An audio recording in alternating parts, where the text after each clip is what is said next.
पापा, ये तो मेरी फेवरेट कार है, आप मेरी एक फोटो खींचो ना। अरे हर्षित बेटा, ऐसे किसी की गाड़ी पर नहीं चढ़ते बेटा। अरे पापा, कोई नहीं देखेगा, आसपास कोई है भी नहीं, जल्दी से खींच दो। अरे पापा, इसमें तो सनरूफ है। पापा, मैं भी ऐसी गाड़ी लूंगा। जल्दी कर ले बेटा, जल्दी कर ले, कोई आ जाएगा। अरे पापा, कोई नहीं देख रहा, आप खींचो। उतर मेरी गाड़ी से। तेरी औकात कैसे हो गई मेरी गाड़ी पे बैठने की? भाई साहब, ये क्या बदतमीजी है? बच्चे की फेवरेट गाड़ी है, फोटो ही तो खिंचवा रहा था। फेवरेट गाड़ी है तो तू दिला देना है, मेरी गाड़ी पे क्यों बिठा के गंदी करवा रहा है? अरे भाई साहब, पैसों का इतना घमंड अच्छा नहीं है, ये तो छोटा बच्चा है, आप तो बड़े हैं। भाई घमंड है तो है, अभी तेरे को बताऊं क्या घमंड क्या होता है?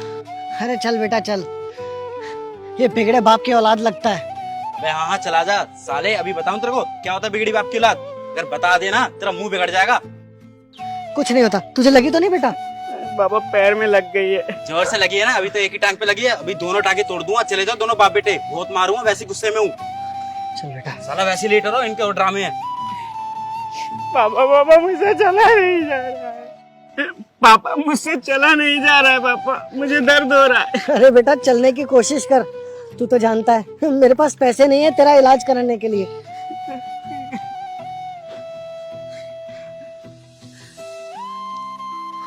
कोशिश कर बेटा, कोशिश कर।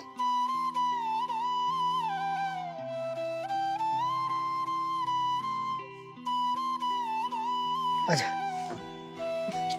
बैठ जा, बैठ जा, बैठ जा, बैठ जा, बैठ जा।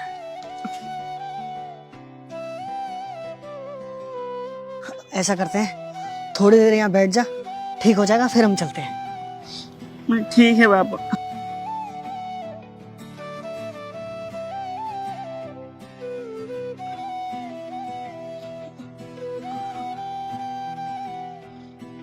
अरे क्या हो गया बेटा, तू रो क्यों रहा है?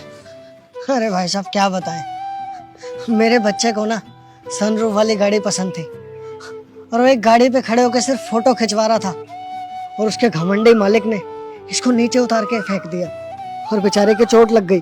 पता नहीं कैसे लोग होते हैं, इतना भी घमंड गाड़ी का अच्छा नहीं है। अगर बेचारा एक फोटो खिंचा लेता तो क्या उसकी गाड़ी घिस जाती? बच्चा ही तो है, बच्चों को तो शौक होता है गाड़ी पे फोटो खिंचवाने का। बेटा बहुत ज्यादा लगी है क्या? लगता है गुमचोट आई है, हड्डी ना टूट गई हो। आप इसको डॉक्टर को क्यों नहीं दिखाते? भाई साहब, मेरे पास पैसे नहीं है इसका इलाज कराने के लिए। अगर मेरे पास पैसे होते ना तो मैं इसको यहाँ लेके ना बैठा होता, किसी हॉस्पिटल में किसी अच्छे डॉक्टर से इसका इलाज करा रहा होता। आपको पहले कभी यहाँ देखा नहीं, आप नहीं आए क्या यहाँ पर? क्या बताएं भाई साहब, हम भी पहले बहुत अमीर थे, मेरी दो दो फैक्ट्रियाँ थी। मेरे सगे भाई ने धोखे से पेपर पे साइन करा लिए और सारी जायदाद अपने नाम कर ली। मेरे बाबूजी ना बहुत जायदाद छोड़ के गए थे मेरे लिए। इस बच्चे की तो माँ भी नहीं है, अब सड़कों पे धक्के खाने पड़ते हैं, ना घर है ना सोने के लिए जगह, अब तो फुटपाथ पे सो के रात बितानी पड़ती है। ये तो बहुत गलत हुआ आपके साथ में। पता नहीं कैसे भाई हो गए हैं आजकल, प्रॉपर्टी के लिए अपनी भाई की प्रॉपर्टी छीन लेते हैं। लोगों के अंदर इंसानियत खत्म होती जा रही है। पर इस बच्चे का इलाज करवाना तो जरूरी है। आप एक काम कीजिए, मेरा घर पास में ही है, आप मेरे साथ चलिए, मैं इसका इलाज करवाऊंगा। भाई साहब, हम आपके ऊपर बोझ नहीं बनना चाहते। अरे नहीं नहीं, आप कहाँ रहेंगे फिर? आप एक काम कीजिए, जब तक इसका इलाज करवाना है तब तक आप मेरे साथ इसको लेके चलिए। आजा आजा बेटा, मेरा घर पास में ही है। मैं ऑफिस के लिए निकल रहा था, मैं कहता हूँ पहले बच्चे की क्या नाम है वो कर इलाज करवा दूं, उसके बाद फिर निकलूंगा। अरे आओ, आप अंदर आ जाओ। रिंकी, 2 गिलास पानी लाना। हाँ मैं ला।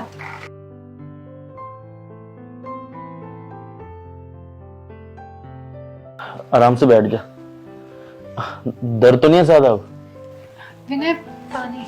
हाँ थैंक यू, ये आप पानी पीजिए। विनय, सब ठीक है ना? तुम तो ऑफिस गए थे किसी जरूरी काम से, इतनी जल्दी कैसे वापस आ गए? हाँ यार, मैं ऑफिस के लिए निकला था, लेकिन जैसे मैं नीचे पहुंचा ना तो देखा कि ये बेचारा ना किसी की गाड़ी के ऊपर चढ़ के फोटो खिंचवा रहा था, और उसने ना इसको बड़ी पूरी तरह नीचे गिरा दिया, और उसकी टांग में बहुत ज्यादा चोट आ गई है। अब इनके पास में पैसे नहीं है इतने कि ये ट्रीटमेंट करवा सके, और इनके पास में ना घर भी नहीं है, इसलिए मैं इसको अपने साथ ले आया कि मैं इस बच्चे का इलाज करा दूंगा। पता है क्या है कि आजकल ना लोगों के अंदर इंसानियत खत्म होती जा रही है। लोगों के अंदर ना इतनी ज्यादा अक्कड़ आती जा रही है कि वो किसी को इंसान ही नहीं समझते। उनको सिर्फ अपने पैसों का घमंड ही है। और मुझसे देखा नहीं किया, इसलिए इस बच्चे को यहाँ ले आया मैं। तुमने बहुत अच्छा किया जो इनकी हेल्प करी। आजकल तो लोगों में बिल्कुल भी ह्यूमैनिटी नहीं है, पता नहीं इस तरीके से क्यों ट्रीट करते हैं। चलो जो भी है। अच्छा सुनो, इन दोनों को अंदर रेस्ट करने के लिए भेज दो। हाँ, ये बात तुम सही कह रही हो। आप एक काम करो अंकल, ये गेस्ट रूम है, आप ना इसको वहाँ लेटा दीजिए और ना ये आराम कर ले, और आप भी थोड़ा आराम कर लेना। और मैं ना डॉक्टर को घर पर बुला लेता हूँ, वो घर पर आकर ही चेकअप कर लेगा इसका। और अगर कुछ बड़ी बात होगी तो ही इसको हॉस्पिटल लेके जाएंगे। खामा का हॉस्पिटल के धक्के खाने का कोई फायदा नहीं है। ठीक है बेटा। लेकिन बेटा, मैं तेरा किस मुंह से शुक्रिया अदा करूं? तू तो मेरे लिए बिल्कुल फरिश्ता बन के आया बेटा। अगर तू टाइम पे ना आता ना तो ये बेचारा सड़क पे ही तड़पता रहता। अरे अंकल, इसमें एहसान की क्या बात है? ये तो मेरा फर्ज है। अगर मैं एक इंसान होकर दूसरे इंसान की मदद नहीं करूंगा तो मुझ में और जानवर में क्या फ़र्क रह जाएगा? हम इंसान तो बने इसीलिए ना, ताकि हम दूसरे के दर्द को समझ सकें और उसकी मदद कर सकें। और वैसे अंकल, ज़्यादा टेंशन लेने की ज़रूरत नहीं है, मैं आपके बेटे की तरह हूँ। अब आप एक काम कीजिए, इसे अंदर लेके जाइए, इसे आराम की बहुत ज़्यादा ज़रूरत है। ठीक है बेटा, आजा बेटा, आजा। आराम से।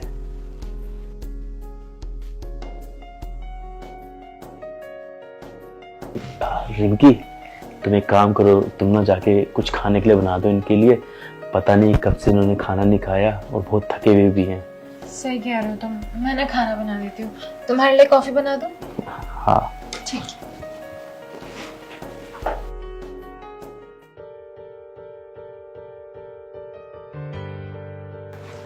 अरे विनय, टेंशन की कोई बात नहीं है। थोड़ी सी सूजन आई हुई है, 2-4 दिन सेक लगाओगे ना, आराम मिल जाएगा उसे। 3-4 दिन के बाद तो लड़का दौड़ने लगेगा। हाँ, मैंने दवाई लिख दी है, उसके पापा को दे दी है दवाई वगैरह। अब टेंशन लेने की कोई जरूरत नहीं है। कितनी फीस होगी वैसे रोशन?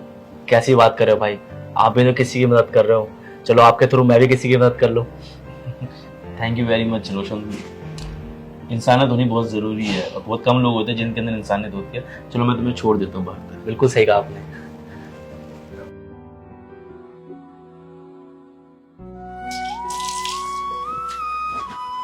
अरे अंकल जी, आप प्लीज ये ना रख दो। आपको घर का कोई भी काम करने की जरूरत नहीं है, सब कुछ मैं खुद कर लूंगी। आप इसको रख दो।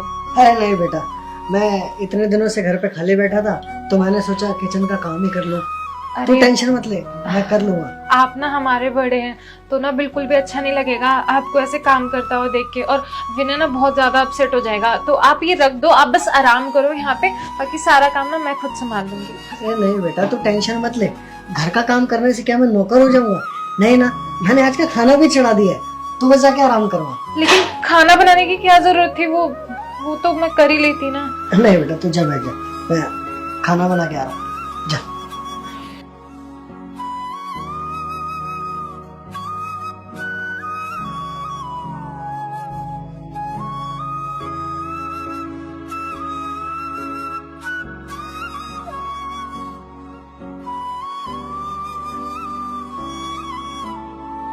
थक गया यार काफी आज।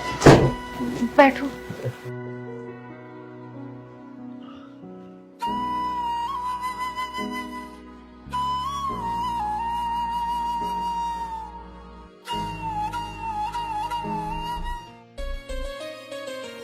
अरे अंकल, आप? मैंने नहीं बोला विनय इन्हें काम करने के लिए, और पता है मैंने ना बहुत रोका लेकिन वो जिद पे अड़ गए हैं कि जरूरी काम करेंगे घर का। अरे विनय बेटा, इसमें रिंकी की कोई गलती नहीं है। दरअसल मैं खुद ही किचन का काम करने लगा था। तो क्या है ना, 2-3 दिन से बैठे बैठे बोर हो गया था, तो सोचा थोड़ा घर का काम ही कर लो।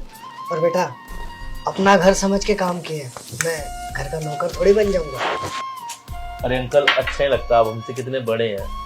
आप एक काम कीजिए ना, आपको इतना ज्यादा अनुभव है काम करने का, आपकी 2 फैक्ट्रियां थी, तो एक काम करो, आप कल ना मेरे साथ ऑफिस चलना, और ना इसी बहाने आप मेरा ऑफिस देख लोगे और ऑफिस में मेरी मदद भी कर सकते हो। और सच बात बोलूँ तो मुझे भी एक ईमानदार एम्प्लॉय की जरूरत है। क्या है ना, आजकल ईमानदार एम्प्लॉय मिलते नहीं है, ऑफिस के अंदर धोखाधड़ी बहुत ज्यादा होती है। तो अगर आप ऑफिस में मेरे साथ रहेंगे तो आप मेरी मदद भी करवाएंगे और इसी बहाने आपका भी टाइम पास हो जाएगा, घर में आप बोर हो जाते होंगे। और अंकल एक बात और बोलूँ, आप ना हर्षित को ही बोलना, हर्षित भी मेरे साथ ऑफिस चल लेगा, इसी बहाने ऑफिस देख भी लेगा वो। और दूसरी बात, काफ़ी दिन से वो घर में है, अब उसकी टांग तो ठीक हो गई है, तो बेचारा बोर हो गया घर में रह के, तो उसका थोड़ा सा ना मूड फ्रेश हो जाएगा। ठीक है बेटा, मैं हर्षित को ही बोल दूंगा। ये ठीक किया ना मैंने, अंकल को अपने साथ ऑफिस ले जाऊंगा तो इसी बहाने वो ऑफिस का काम कर लेंगे, उनका भी मूड सही रहेगा और हर्षित का भी मूड थोड़ा ठीक हो जाएगा। हाँ बिल्कुल सही किया, मेरी तो बात ही नहीं मान रहे थे। अच्छा मैं जाती हूँ। पापा ये जो वही एप्पल वाला लैपटॉप है जो मेरे पास था, इसमें मैं कितना गेम खेलता था, मैं थोड़ा सा चला लेता हूँ। बेटा वक्त की बात है, तेरे बाप ने बहुत मेहनत करी थी तुझे ऐसा लैपटॉप दिलाने के लिए, लेकिन बेटा ये मत छेड़, गलती से कुछ इधर उधर बटन दब जाएगा ना तो उनका काम खराब हो जाएगा। अरे पापा कुछ नहीं होता, मुझे तो चलाना आता है ना, मैं थोड़ा चला लेता हूँ। अरे नहीं बेटा। अरे विनय सर, अबे तुम दोनों अब क्या यहाँ भी चोरी करने का इरादा है क्या? समझ गया बेटा, जरूर हमारे सर जी के पास तुम नौकरी लेने आए होगे। अभी रुक जा, सर को आंदे हमारे, नौकरी तो नहीं लात घूसे जरूर मिलेंगे तेरे को। तुझे पता नहीं है तेरा किससे पाला पड़ा है, आंदे हमारे सर जी को। अभी तुम्हारी सच्चाई पता चलेगी ना उन्हें, तो लात घूसे मार के फुटबॉल की तरह बाहर निकालेंगे तुम्हें। बेटा तू बहुत बदतमीज आदमी है, और तू हमें यहाँ से क्या निकलवाएगा? हमें तो जिसका ऑफिस है ना वही यहाँ पे लाया है। क्या सर जी तुम्हें यहाँ पे लेके आए हैं? अच्छा आप समझ गया तुम्हारी सारी गेम, जरूर तुमने हमारे सर जी को कोई पट्टी पढ़ाई होगी। आंदे हमारे सर को, तुम्हारी सच्चाई तो मैं बता के रहूंगा।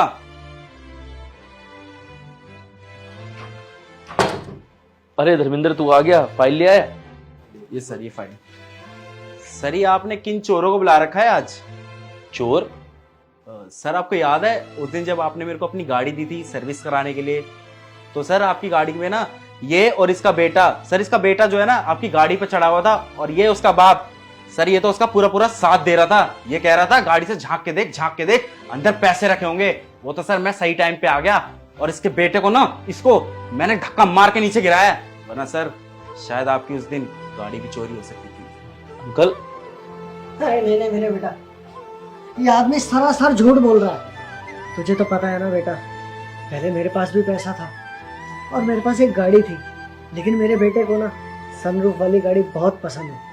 बस ये तेरी गाड़ी पे चढ़ के फोटो खिंचवा रहा था, और ये आदमी वहां आया, इसे धक्के मार के उसे नीचे उतार दिया। बेटा इसका पैर भी टूट सकता था। हम कोई चोरी नहीं कर रहे थे बेटा, तू तो जानता है 1 हफ्ते से हम तेरे घर रह रहे हैं। तूने ऐसी कोई हरकत देखी? यार धर्मेंद्र, अंकल बिल्कुल ठीक कह रहे हैं। तूने उस दिन धक्का दिया था ना, इस बेचारे का पैर टूटते टूटते बचा है। तुझे पता है, इसको मैं अपने घर लेके गया था, और 1 हफ्ते से अंकल जी और ये मेरे घर पे रह रहे हैं। पता है ये लोग चोर नहीं है, ये लोग तो हालात के मारे हैं। पहले अंकल भी एक बिजनेसमैन थे, 2 फैक्ट्री थी इनकी, वो तो इनके परिवार में एक धोखा हो गया जिसकी वजह से इनकी सारी जायदाद चली गई, और आज ये दर दर की ठोकरें खाने के लिए मजबूर हो गए। मैं तुझे ये कहूँगा कि यार कभी किसी को देख के ना ऐसे जजमेंटल नहीं होना चाहिए, किसी को चोर नहीं समझ लेना चाहिए। ज़रूरी नहीं है कि अगर वो गाड़ी के पास खड़े थे या गाड़ी के पास फोटो खिंचा रहे थे वो चोरी करने के इरादे से आए हो। तूने गलत तरीके से जज किया था भाई।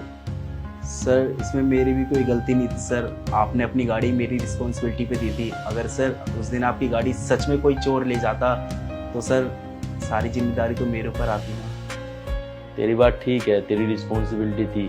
अगर मेरी गाड़ी को कुछ हो जाता तो शायद जिम्मेदारी तेरी बनती, लेकिन फिर भी यार तेरे को एकदम वायलेंस पे नहीं उतरना चाहिए था। तेरी एक वायलेंस की वजह से इस बच्चे की जान जा सकती थी। तो प्यार से भी तो उसको समझा सकता था, इसे गाड़ी से दूर कर सकता था, लेकिन नहीं, तूने वायलेंस के रास्ते को अपनाया जो सरासर गलत है।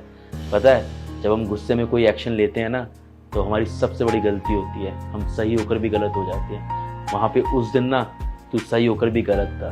हाँ मैं तुझे यही सलाह दूंगा, गलती तूने करी है इसलिए अंकल से माफ़ी मांग ले, क्योंकि माफ़ी मांगने से तू छोटा नहीं हो जाएगा। सही कह रहे हैं सर, शायद मेरे को अंकल जी से माफ़ी मांग लेनी चाहिए। आई एम सॉरी अंकल जी, उस दिन जो भी हुआ मुझसे मैं उसके लिए माफ़ी मांगता हूँ आपसे। बेटा मैंने तुझे माफ कर दिया, लेकिन एक बात याद रख, कभी भी आंखों देखा ना सच नहीं होता। अरे उस दिन तूने इतनी जोर की मेरे बेटे को गिराया, वो अपाहिज भी हो सकता था। वो तो भला हो विनय का जो टाइम पे आ गया और मेरे बेटे का इलाज करा दिया। बेटा आइंदा कभी किसी के साथ ऐसा मत करिए। अरे हर्षित, तुझे सनरूफ में घूमने का शौक है ना? हाँ भैया। आज एक काम कर, तू मेरे साथ और भाभी के साथ चलियो, तुझे आज सनरूफ में घुमाऊंगा। थैंक यू भैया।